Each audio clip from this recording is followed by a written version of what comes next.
Une fin tragique. Jeudi 12 octobre 2023, le Parisien révélait qu'un cadavre avait été retrouvé dans une maison inhabitée à Corcelles en Beaujolais, dans le Rhône. À côté de celui-ci, se trouvaient les papiers de Marouane Berreni, porté disparu depuis jeudi 3 août 2023. Après une semaine sous haute tension, la procureure de la République de Villefranche-sur-Saône Laetitia Francard a indiqué auprès du Progrès qu'il s'agissait bien du corps de l'acteur âgé de 34 ans. Depuis 2009, celui-ci prêtait ses traits à Abdel Fedallah dans la série Plus belle la vie. Dans le dernier épisode diffusé sur France 3, il avait pris conscience qu'il était toujours amoureux de son ex-compagne, Barbara Évenot. Le fils de Karim Fedallah avait alors décidé de se séparer de sa fiancée, Elisa. Enceinte, Barbara lui avait alors révélé qu'il était le père de l'enfant qu'elle porte.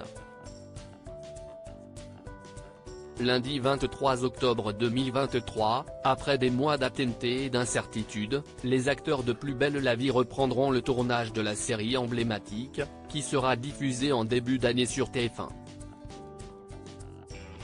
Jeudi 19 octobre 2023, sur Instagram, Léa François, qui interprétait la compagne du personnage de Marouane Berreni dans la série, a fait part de sa peine. De mes parents à ma boulangère, on m'a toujours répété la même chose: il y a une évidence quand vous jouez tous les deux, une osmose. Je vais pas commencer à claquer des anecdotes, j'en ai des centaines, a-t-elle écrit. Avec émotion, l'actrice de 35 ans a glissé: on reprend les tournages et je ne sais pas ce que sera Barbara sans Abdel. Il faudra qu'elle soit forte. Un hommage sera rendu à Marouane Berreni selon les informations du Parisien. L'intrigue devrait reprendre un an après que la place du Mistral se soit effondrée, dans le dernier épisode de la série de France 3, diffusée le 18 novembre 2022. Les téléspectateurs devraient découvrir de nouveaux décors et personnages. Qu'en est-il d'Abdel Fedallah ?